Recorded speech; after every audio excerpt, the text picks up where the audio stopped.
الناس كلها فاكرة ان الانترنت هو اللي احنا شايفينه ده وخلاص، بس الحقيقة اللي احنا بنشوفه ده جزء صغير جدا من الانترنت.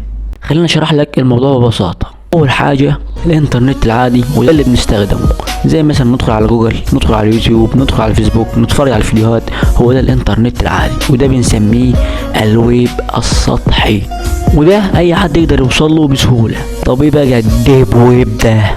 الديب ويب ببساطة هو الحاجات اللي احنا منقدرش ندخل عليها بسهولة، زي حسابك البنكي، درجتك، كل الحاجات دي، ايميلك، دي مينفعش ندخل عليها الا بباسورد، وهي اصلا مش بتظهر في البحث. زي ما قلت لك قبل كده، الحاجة دي هي اللي موجودة على الانترنت بس محتاجة باسورد عشان تقدر تدخل عليها، وطبعا ده طبيعي وقانوني جدا. طب والدارك ويب؟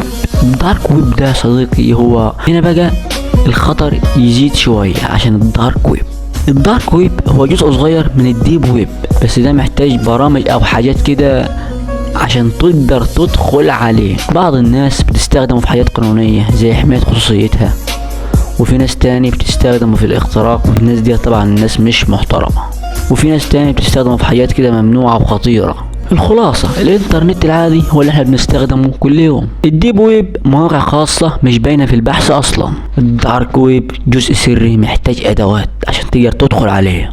تحبوا اعمل فيديو عن اخطر اساطير الدارك ويب والانترنت المظلم، ولا مش حابين الموضوع؟ الفيديو الجاي ان شاء الله عن الانترنت المظلم اللي احنا فاهمينه غلط.